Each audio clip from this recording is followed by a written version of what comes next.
Hello friends, welcome to my YouTube channel forensic smart में आपका स्वागत है। दोस्तों, आज की वीडियो में हम डिस्कस करेंगे क्लिंडामाइसिन एंटीबायोटिक्स के बारे में।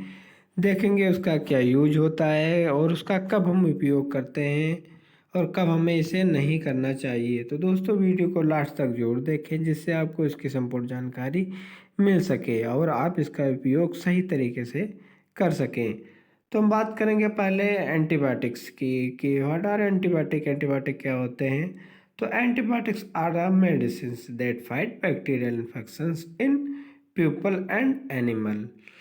ऐसी कोई मेडिसिन्स जो हमारी बैक्टीरियल से फाइट करे, जो बैक्टीरिया होते हैं उसके अगेंस्ट काम करे, उसे हम एंटीबायोटिक्स कहते हैं। They are work killing the bacteria, मतलब जो बैक्टीरिया को या तो किल कर दे या फिर बैक्टीरिया के ग्रोथ को रोक दे, उसको प्रोटेक्ट करे।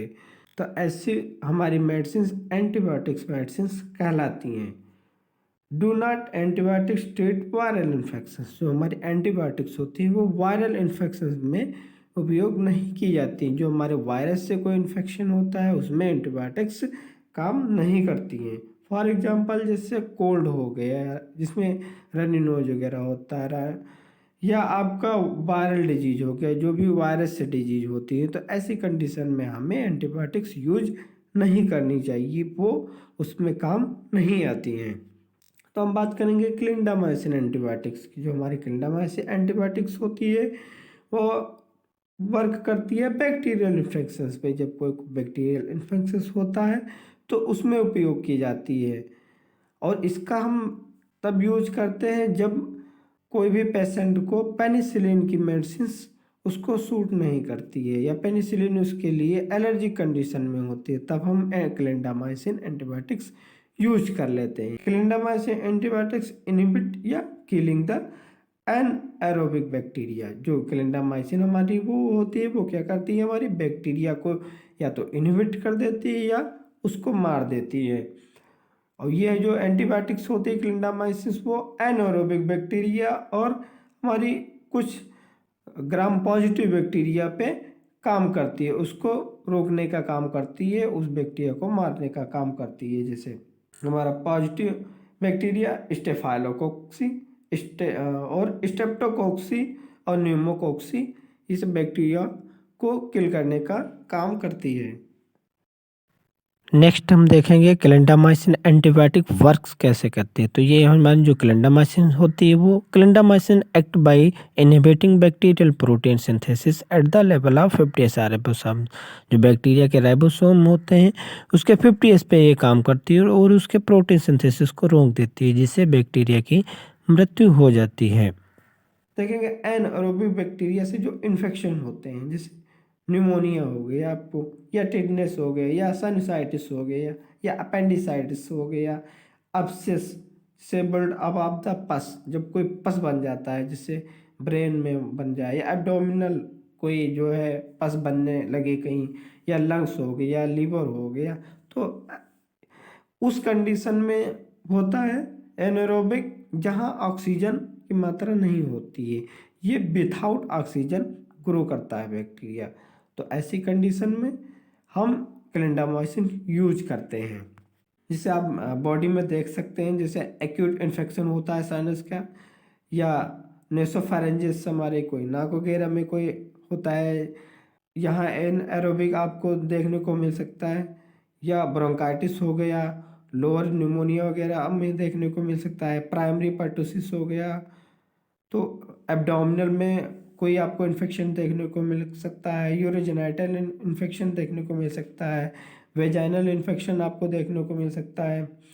तो हम देखेंगे जो हमारी क्लिंडामाइसिन आती है वो किन किन फार्मूले में आती है, किन फार्मूलेशन उसका होता है। जैसे ओरल कैप्सूल में आपको देखने को मिलेगी, टॉपिकल क्रीम्स आती हैं लगाने के लिए फेस पे या स्किन पे कोई रैशेस निकल आते हैं, लोशन भी आपको देखने को मिल सकता है, जेल भी आती है फेस पे लगाने के लिए, इंट्रावेजाइनल सपोजिटरीज आती हैं जब कोई वेजाइनल इन्फेक्शन होता है उसके लिए मेडिसिन जो आती हैं, या इंजेक्शंस आते हैं जब कोई विसरल ऑर्गन में कोई इन्फेक्शन होता है, जो एब्डोमिनल हो गया, लीवर हो गया, लंग्स हो गया, तो उसके लिए। और इंट्रावेनस ड्रिप्स आती हैं, इन्फ्यूजन आता है, उसको भी यूज किया जाता है।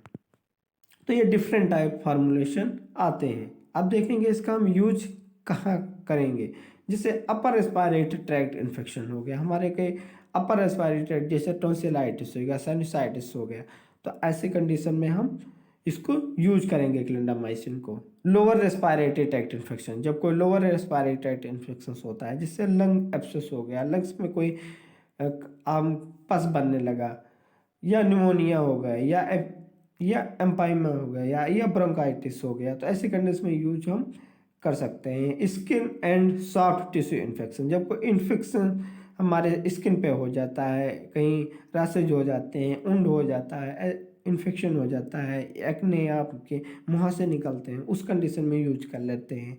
या disease of bone and joints, या कहीं बोन में आपको इन्फेक्शन होता है, जॉइंट में इन्फेक्शन होता है, जिससे इन्फेक्शन अर्थराइटिस हो गया, ऑस्टियोमाइलाइटिस हो गया, तो ऐसी कंडीशन में हम यूज कर लेते हैं। या गायनोकोलॉजिकल इन्फेक्शन कोई होता है, हमारे कोई यूटेरस में कोई इन्फेक्शन हो गया, तो ऐसी कंडीशन में हम क्लिंडामाइसिन यूज करते हैं। बैक्टीरियल वेजानाइसिस हो गया, या कोई आपको वेजाइनल इन्फेक्शन बैक्टीरियल होता है, उस कंडीशन में यूज करते हैं। इंट्रा एब्डोमिनल इन्फेक्शंस, आपको कोई एब्डोमेन के अंदर कोई आपको इन्फेक्शन देखने को मिल सकता है, एब्डोमिनल एब्सेस देखने को मिल सकता है, जिससे पेट के अंदर जब कोई आपके पसस बनने लगे, कहीं फोड़ा हो जाए, तो ऐसे कंडीशन में यूज करते हैं। पेरिटोनाइटिस है, सेप्सिस है, एंडोकार्डाइटिस है, या ओरल कैविटी इन्फेक्शंस आपको देखने को मिल सकते हैं, इसमें आप यूज करेंगे क्लिंडामाइसिन की। अब हम देखेंगे कुछ मेडिसिन के जो ब्रांड्स आते हैं, मेडिसिन आती हैं, उनको देखें। जैसे विसरल आर्गन इन्फेक्शंस के लिए, जैसे कोई आपको लंग्स इन्फेक्शन हो गया, लिवर इन्फेक्शन, स्टमच हो गया, एब्डोमिनल इन्फेक्शन हो गया, वेजाइन, आपको कोई यूटेरस में कोई प्रॉब्लम, तो ऐसे कंडीशन में आपको कैप्सूल्स वगैरह यूज किए जाते हैं, इंजेक्शन यूज किए जाते हैं। तो हमारा जो कैप्सूल आता है वो डालासिन C150 आता है, 300 आता है, कई मतलब ये mg में आते हैं, तो इनको यूज कर लेते हैं। क्लिंडामाइसिन इंजेक्शंस आते हैं हमारे, उसको यूज किया जाता है, और क्लिंडामाइसिन इंजेक्शंस आप ये यूज कर सकते हैं। नेक्स्ट देखेंगे हमारे जो स्किन पे कोई हमारे इन्फेक्शन हो जाता है, आप देख सकते हैं जैसे ये काफ़ी बड़े एक्ने हो जाते हैं, दाने हो जाते हैं, जिसमें पस बन जाता है, तो इसके लिए क्रीम आती हैं, जेल्स आते हैं, लोशन आता है, उसको हम यूज करते हैं। जैसे क्लिंडामाइसिन फास्फेट जेल आता है, उसको यूज कर लिया जाए। क्लिंडामाइसिन फास्फेट टॉपिकल लोशन भी आता है, एक आपका क्लिंडामाइसिन निकोटिनामाइड जेल आता है, इसको आप यूज कर लेते हैं। नेक्स्ट देखेंगे हम, कोई वेजाइनल इन्फेक्शन हो गया, कोई वेजाइना में इन्फेक्शन हो गया, तो उस कंडीशन में क्लिंडामाइसिन का सपोजिटरीज यूज की जाती हैं। जैसे हमारी आती है क्लीवाजोल आती है, जिससे क्लिंडामाइसिन और क्लोट्रिमोजोल वेजाइनल सॉफ्ट जेलेटिन होता है, या हमारा क्लोडाल होता है, तो क्लोडाल का भी हम यूज कर सकते हैं। तो ये कई ब्रांड्स आपको देखने को मिल सकते हैं, और कई फार्मेसी देखने को मिल सकते हैं, जो आप इन्फेक्शन में यूज कर सकते हैं। Thank you for watching my video friends. यदि आपको जानकारी अच्छी लगी तो हमारे वीडियो को लाइक करें, शेयर करें, और हमारे चैनल को सब्सक्राइब करें, जिससे नेक्स्ट वीडियो आपको मिल सके और इसकी जानकारी आपको मिलती रहे। धन्यवाद दोस्तों।